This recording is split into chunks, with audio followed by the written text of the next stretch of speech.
आशीर्वाद घेते, त्यांच्यासमोर नतमस्तक होऊन एक नवीन ऊर्जेने पुन्हा हे वर्ष सुरू करून महाराष्ट्राने आणि भारताची सेवा आपण सगळ्यांनी एकत्र करावी आणि भारताचा आणि महाराष्ट्राचा विकास करावा हेच ध्येय धरून आपण सगळ्यांनी पुन्हा एकदा कामाला लागलं पाहिजे. सध्या शिवाजी महाराज यांच्याबद्दल अनेक वक्तव्य केली जातात.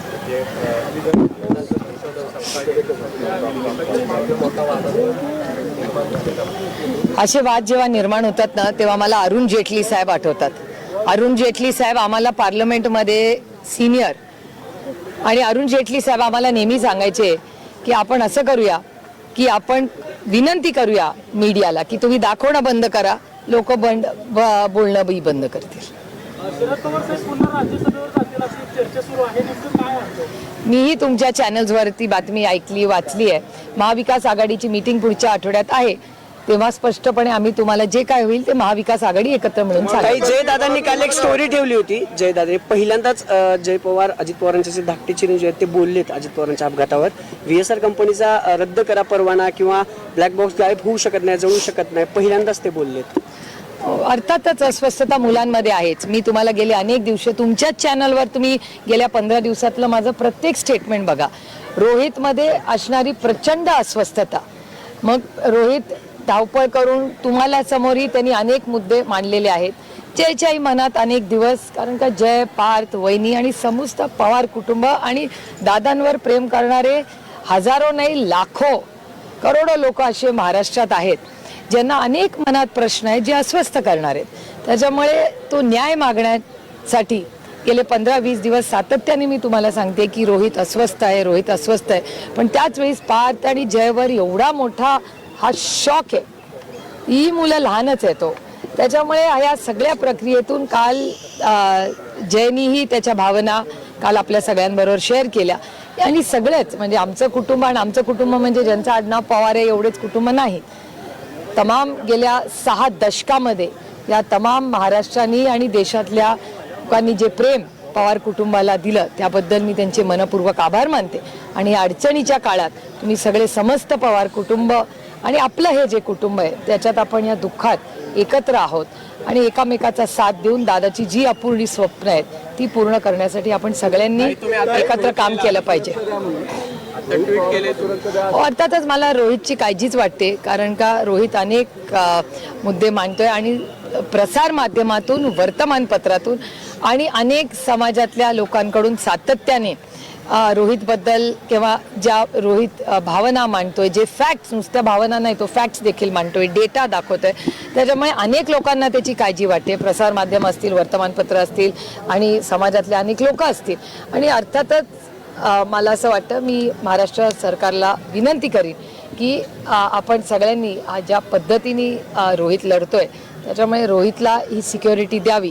त्याची सिक्युरिटी माननीय मुख्यमंत्र्यांनी रिव्ह्यू करावी, काय परिस्थिती आहे. कारण वर्तमानपत्र, समाजातले अनेक घटक आणि चॅनल्सवर ह्याच्याबद्दल बोललं जात आहे, त्याच्यामुळे अर्थातच काळजी तर वाटणारच ना.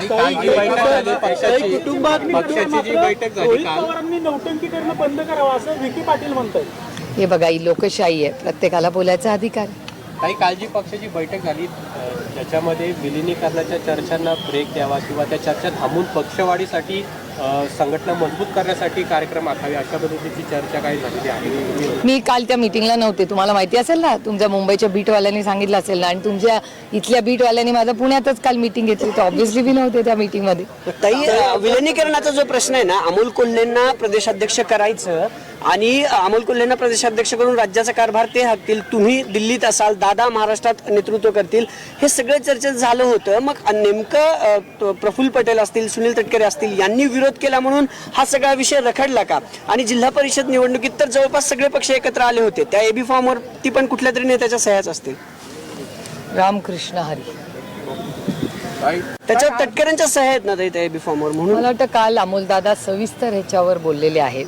त्यामुळे पक्षामधल्या एक ज्येष्ठ नेत्यांनी पक्षाचं मत, आणि नुसतं मत नाही, जे वास्तव आहे हे अमोलदादा कोल्हेने काल सविस्तर तुमच्या सगळ्या माध्यमांसमोर मांडलेलं आहे. वेगळं मला काही बोलायची मला गरज आता या क्षणी ही वाटत थेरी नाही. होती का की अमोल कोल्हेंनी प्रदेशाध्यक्ष व्हावा आणि राज्याचं नेतृत्व? आता अमोल दादा बोलले तुम्हाला काय काय आणि सगळ्यांना सगळंच माहिती आहे हो काय त्याच्यात.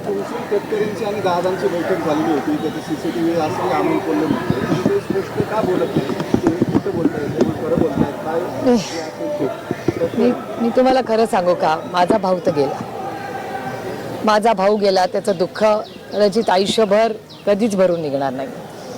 आणि आमच्या घरातला कर्ता पुरुष गेला, ज्या पद्धतीने गेला हे आमच्यासाठी प्रचंड अस्वस्थ आणि वेदना देणार आहे. आता कशाला दादाच नाही राहिला हो, काय खरं खोटं बसायचं. हे आमचे संस्कारही नाही आणि आमची पद्धत नाही. आणि ह्याच्यासाठी आमच्यावर जे कौटुंबिक संसार झालेले, आम्ही मराठी माणसं होतो, आम्ही शून्यातून एक विश्व या कुटुंबाने उभं केलं, महाराष्ट्राने साथ दिली, आशीर्वाद दिला. आमचा भाऊच नाही राहिला तर आता काय खरं खोटं बरं करत खरं सांगावं लागेल मला CCTV कशाला, माणसं कशाला, सगळी माणसं नसतं. तो खरं आता सगळ्यांनाच माहिती आहे. आता कुठे खरं, आता माझा भाऊ गेला कुठे आता कुणाबरोबर खरं खोटं करत बसू. ताई तुमचं दुःख आहेच, पण दादांची जिम्मेदारी म्हणजे दादांचं प्रेम तुमच्यावर होतं, तुम्ही तेवढं प्रेम करायचं. अनेक जण म्हणतात की त्यांचं स्वप्न होतं, तुम्ही बहीण म्हणून पुढाकार घेऊन त्यांचं स्वप्न पूर्ण करावं असं तुम्हाला वाटत नाही का की साहेबांसोबत? कसं आहे की पुढाकाराचा विषयच नाही हा. कसं असतं की आम्हाला एकत्र काम करायची इच्छा कालही होती, आजही आणि उद्याही राहील. याचं कारण असं की दादाचंही स्वप्न होतं कार्यकर्त्यांचं. म्हणजे कालच पुण्याचे काही, पुणे जिल्ह्यातले अनेक ग्रामीण आणि शहरातले कार्यकर्ते सगळे आम्हाला भेटलेले होते. त्यांची इच्छा आहे की असं सगळं झालं पाहिजे. पण मला असं वाटतं या गोष्टीला आत्ता आपण थोडा वेळ पूर्ण विराम देऊया.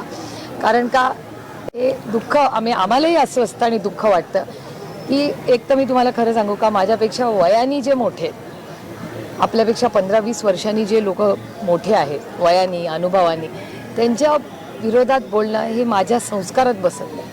त्याच्यामुळे ते काही कोणी म्हणजे आपल्यापेक्षा वयाने पदानी अनुभवाने जे 15-20 वर्ष मोठे लोक आहेत त्यांचं कुठे आता खरं करत बसायचं. भाऊ तर गेला ना माझा, कुणासाठी करायचं. आणि आम्ही राजकारणात कशासाठी आलो? आम्ही राजकारणात सेवा करण्यासाठी आलो, तुमच्या आयुष्यात एक चांगला बदल घडवण्यासाठी आम्हाला. मग ह्या गोष्टी ज्याला बोलायच्या आहेत त्याला बोलू द्या.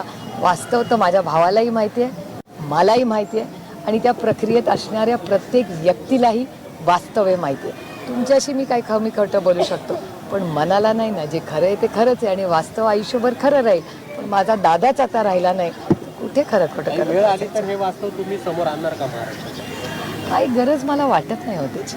कारण का माझ्या महाराष्ट्राच्या मायबाप जनतेची सेवा करण्यासाठी मी लोकप्रतिनिधी आहे. बारामती लोकसभा मतदारसंघातल्या लोकांनी त्यांचा आवाज म्हणून मला त्याची सेवा करण्यासाठी त्यांनी मला जी साथ दिली आहे, त्याच्यामुळे त्या कामासाठी त्यांनी मला पाठवलं आहे.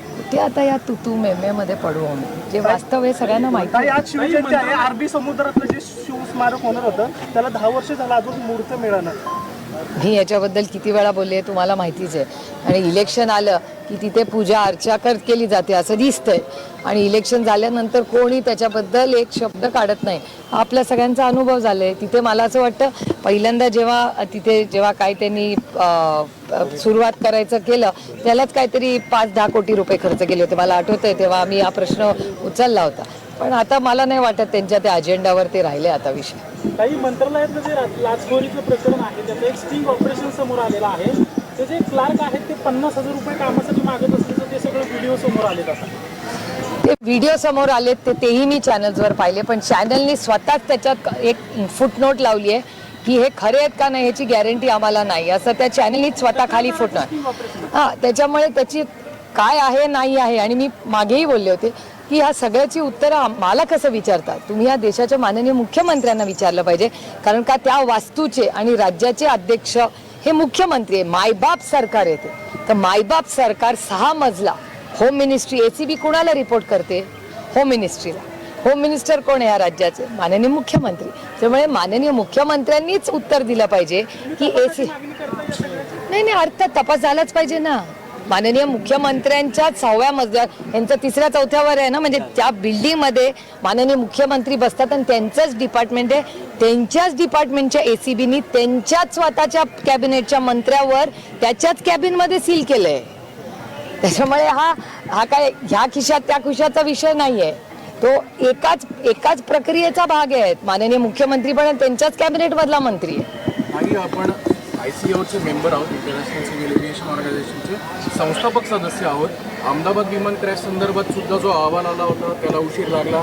आता तर थेट इटालियन न्यूजपेपरमधनं त्यांना अनेक पुढे अहवाल द्यावा लागला. अजितदादांच्या संदर्भात सुद्धा अहवालाची जी मागणी होती पुढच्या आठवड्यात, आता 28 तारीख येईल, 1 महिना उजाडेल, अजूनही प्रिलिमिनरी रिपोर्ट DGCA किंवा AIB येत नाही आहे. कुठेतरी या संदर्भातल्या ज्या काही पॉलिसीज ज्या आहेत एअर क्रॅशच्या त्या बदलाव्याशा वाटत नाही. नाही, ह्याच्याबद्दल आम्ही चर्चाही मागितली आणि मी कालही तुम्हाला म्हणले की मी माननीय उद्धवजी, अरविंद सावंतजी, अनिल देसाई आणि काँग्रेस पक्षाचे मनपूर्वक आभार मानते की लोकसभेमध्ये तातडीने ह्याच्यावर चर्चा, बाकी सगळे विषय बाजूला ठेवून चर्चा घेतली पाहिजे. हे उद्धवजींची सेना आणि काँग्रेस पक्षाने हा हट्ट धरला होता पार्लमेंटमध्ये, पण आमचं काही ऐकण्यात तिथे आलेलं नाही. आणि त्याच्यामुळे पार्लमेंटमध्ये जे या देशाचं सगळ्यात म्हणजे उच्च हाऊस आहे, जिथे ह्या मोठ्या सिव्हिल एव्हिएशन हे सेंट्रल गव्हर्नमेंटचा विषय आहे, त्यामुळे त्याच्यावर चर्चा व्हावी किंवा ह्याची पारदर्शक इन्क्वायरी व्हावी याची मागणी आम्ही उच्च सदनात म्हणजे लोकसभेत केलेली आहे. आणि याचा फॉलोअप रोहित पूर्णपणे करतोय. आज जयही त्या प्रक्रियेमध्ये लागलेला आहे. त्याच्यामुळे आम्ही सगळेच मिळून जे प्रश्न तुमच्या सगळ्यांच्या मनात अस्वस्थ करतायत ते त्या दिशेने आपल्याला जोपर्यंत इन्क्वायरी किंवा काय नक्की त्या विमानाचं झालं हे आपण सगळी माहिती आपल्याला पारदर्शकपणे मिळत नाही तोपर्यंत आम्ही सगळे ह्या शोधात राहणार. ताई, पवार साहेबांची तब्येत आता कशी आहे? ते आता कधी खूप बरी. सक्रिय होतील सगळ्या? कारण ते कधी घरी बसलेले एवढे दिवस आम्ही पाहिलेलं नाहीये, महाराष्ट्रानं पाहिलेलं नाहीये. आता कधी सक्रिय होतील? कारण आजपासून त्यांनी घरी अपॉइंटमेंट्स द्यायला सुरुवात केलेली आहे. पुढच्या आठवड्यापर्यंत मला वाटतं ते मुंबईला जाऊन सक्रिय होतील. पुढच्या आठवड्यापर्यंत 1-2-4 दिवसात. हिंदीमध्ये सांगा.